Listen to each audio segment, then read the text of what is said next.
Hari ini, kita bakal ngebahas sesuatu yang dekat banget sama kita. Terutama buat anak-anak muda zaman sekarang, yaitu nabung atau beli emas ya.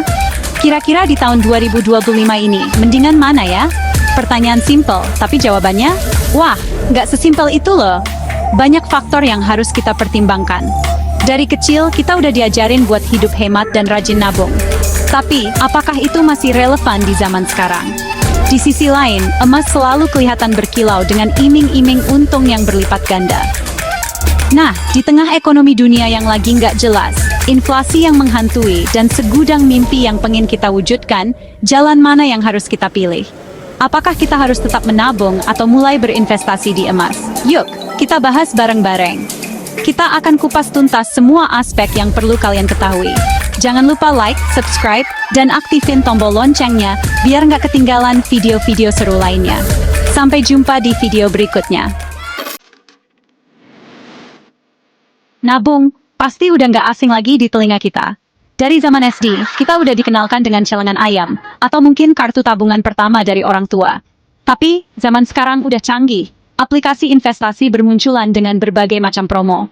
Nah, masih relevan nggak sih nabung di bank? Apa bunganya cukup buat ngejar inflasi yang makin menggila? Atau, nabung di bank tetap jadi pilihan yang paling aman ya? Apalagi di tengah ekonomi yang lagi nggak menentu. Yuk, kita bahas lebih dalam. Kalau ngomongin investasi, emas selalu punya tempat spesial. Logam mulia ini udah jadi simbol kekayaan dan keamanan finansial dari zaman dulu kala. Nggak bisa dipungkiri, pesona emas emang nggak ada duanya. Warnanya yang berkilauan, nilainya yang cenderung stabil, bahkan cenderung naik saat krisis, bikin emas jadi pilihan investasi yang menarik. Tapi, apa iya emas selalu jadi pilihan yang tepat? Gimana dengan harga emas yang suka naik turun? Di tahun 2025 ini, emas masih jadi primadona investasi nggak ya? Bab 3. Untung rugi, menabung di bank. Yuk, kita mulai dengan ngebahas lebih dalam tentang nabung di bank. Menabung di bank adalah salah satu cara yang paling umum dan mudah untuk menyimpan uang kita. Keuntungan pertama yang paling kerasa adalah gampang banget diakses. Dengan teknologi yang semakin canggih, kita bisa mengakses rekening kita kapan saja dan di mana saja. Kita bisa setor dan tarik uang kapan aja dibutuhkan. ATM dan layanan perbankan online membuat semuanya jadi lebih praktis. Selain itu, nabung di bank juga relatif aman karena dijamin sama LPS. Jadi, kita nggak perlu khawatir uang kita hilang. Keuntungan lainnya, beberapa bank suka ngasih program tabungan berjangka dengan bunga yang lebih tinggi. Ini bisa jadi pilihan menarik buat yang pengen nabung dalam jangka panjang. Tapi, kita juga harus realistis. Ada beberapa hal yang perlu dipertimbangkan sebelum memutuskan menabung di bank.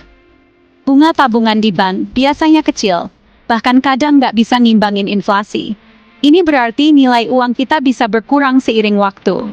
Belum lagi biaya administrasi yang bisa bikin saldo tabungan kita terkikis. Jadi penting untuk selalu cek dan bandingkan berbagai pilihan sebelum memutuskan. Bab 4. Untung rugi, berinvestasi emas. Emas, di sisi lain, punya potensi untung yang lebih gede dalam jangka panjang. Selain itu, emas juga dikenal sebagai aset yang stabil dan tahan terhadap inflasi. Nilainya yang cenderung naik, apalagi saat ekonomi lagi krisis, bikin emas jadi aset lindung nilai yang menjanjikan. Dalam situasi ekonomi yang tidak menentu, emas seringkali menjadi pilihan utama bagi para investor. Selain itu, emas juga gampang diuangkan. Kita bisa jual di toko emas atau pegadaian dengan proses yang cepat dan mudah. Fleksibilitas ini membuat emas menjadi pilihan investasi yang praktis. Tapi investasi emas juga ada risikonya. Salah satunya adalah fluktuasi harga yang bisa terjadi kapan saja. Harga emas yang suka naik turun bisa bikin kita deg-degan. Ketidakpastian ini bisa menjadi tantangan bagi investor yang tidak siap. Belum lagi risiko kehilangan atau kemalingan yang selalu menghantui. Oleh karena itu, penting untuk menyimpan emas di tempat yang aman dan terlindungi. Bab 5. Jadi, tabungan atau emas? Milih antara nabung atau investasi emas emang susah-susah gampang. Keduanya punya plus minus masing-masing. Keputusan akhirnya tetap di tangan kamu. Tapi, ada beberapa hal yang perlu dipikirin. Kalau kamu cari keamanan dan kemudahan akses, nabung di bank bisa jadi pilihan yang tepat. Tapi, kalau kamu mau dapetin potensi untung yang lebih gede dalam jangka panjang, dan nggak butuh akses cepat ke dana, investasi emas bisa jadi pilihan yang menarik. Keputusan ada di tangan Anda. Terima kasih udah nonton. Semoga video ini bisa bantu kamu buat lebih ngerti perbedaan, keuntungan, dan risiko dari nabung dan investasi emas. Ingat, keputusan akhirnya ada di tangan kamu. Pilihlah instrumen investasi yang paling sesuai dengan kebutuhan, profil risiko, dan tujuan keuangan kamu. Jangan lupa like, subscribe, dan share video ini kalau kalian merasa informasi ini bermanfaat. Sampai jumpa di video berikutnya.